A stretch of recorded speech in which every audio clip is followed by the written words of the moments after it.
saya sangat sangat peduli sekali terhadap lembaga LSM tadi, bahwa saya terinspirasi lah,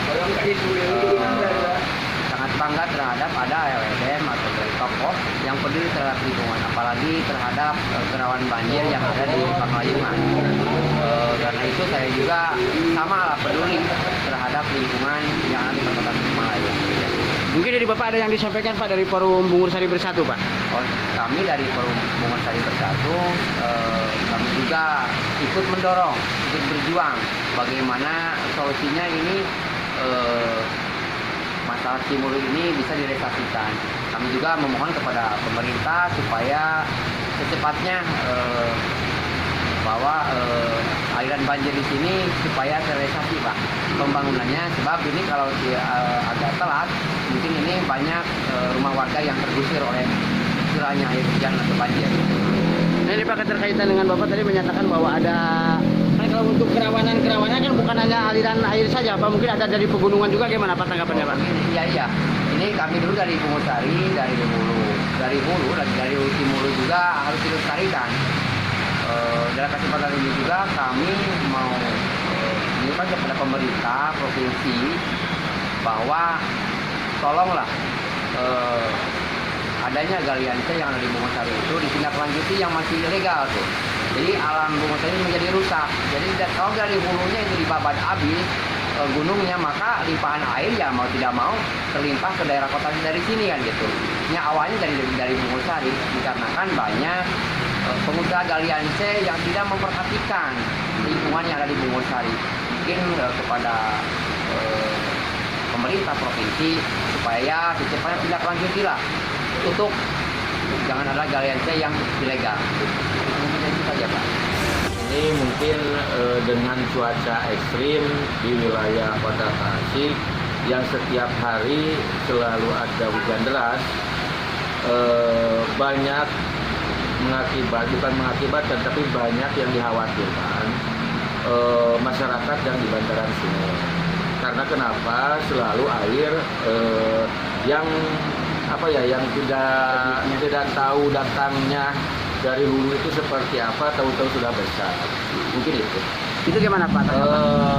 Saya ucapkan terima kasih kepada teman-teman elemen-elemen yang hari ini masih konsisten, yang hari ini masih berjuang dari segi keterbukaan di mana hari ini yang masih tetap konsisten, padahal bukan di wilayah bukan di wilayah Panglayungan saja atau khusus di Kota Tasik, tapi di Jawa Barat yang hari ini banyak sekali terjadi bencana kayak banjir, gempa bumi atau apa. Kan sekarang sudah mulai banyak dari tokoh masyarakat, dari elemen-elemen masyarakat juga Pak, keterkaitan peduli lingkungan, utamanya Citanduy. Gimana Pak tanggapannya Pak sekarang Pak? Ya, alhamdulillah respon dari berbagai komponen sudah bermunculan. Mereka terpanggil, tergugah untuk sama-sama memberikan support moral kepada masyarakat yang ada di bantaran sungai Cirosai Cimulu agar bagaimana solusi ini dari pemerintah pusat segera direalisasikan. Saya alhamdulillah lah bersyukur hari ini ternyata masyarakat sudah terpanggil sadar bahwa banjir ini kalau misalkan terjadi, mereka para tokoh, para aktivis ketika turun ke lokasi melihat betapa rawannya sungai bagi masyarakat kalau airnya meluap. Ya, alhamdulillah, mudah-mudahan ini jadi nilai-nilai kebaikan bagi mereka yang mendukung gerakan ini, dan sesegera mungkin pemerintah pusat itu bisa secepatnya turun tangan. Karena saya sudah tidak lagi bicara urusan gubernur ya, entah gubernur ini punya hati atau tidak, punya perasaan atau tidak, bagaimana masyarakat begitu memprihatinkan, tetapi tidak ditanggapi sama sekali. Makanya ini mudah-mudahan jadi catatan bagi pemerintahan pusat, bagaimana sebenarnya sesungguhnya sikap Gubernur Jawa Barat hari ini. Begitu. Banyak yang sedikit agak memanas itu Pak. Nah ini apakah ada tindak lanjuti untuk audien lagi ya bagaimana Pak? Ya dengar-dengar ada.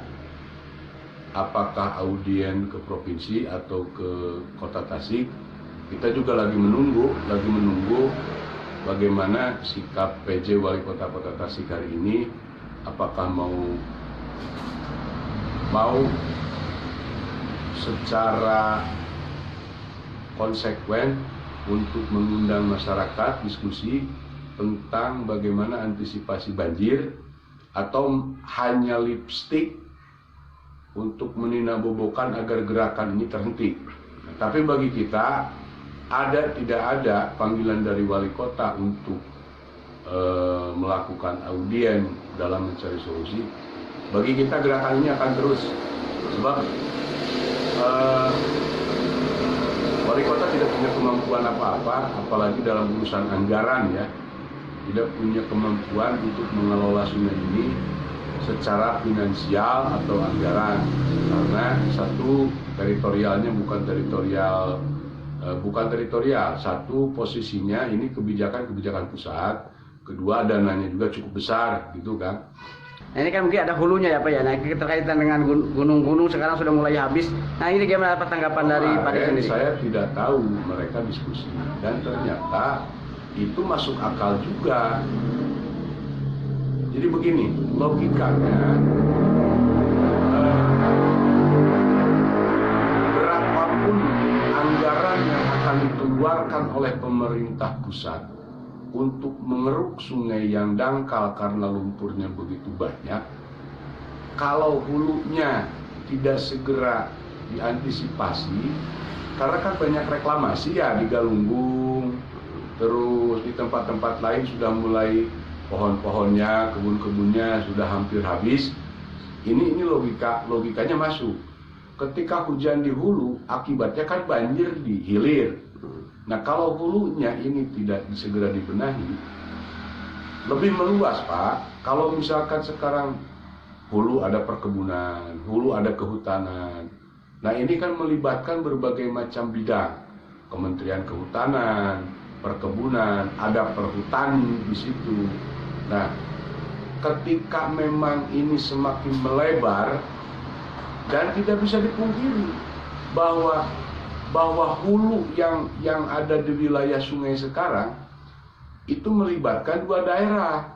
Nah mayoritas hulu ini kebijakannya ada di Kabupaten Tasik. Coba saya memberi saran Kabupaten Tasik juga ke Bapak Bupati agar lebih maksimal untuk mengawasi masalah hulu sungai. Nah, terkhusus Galunggung gitu kan.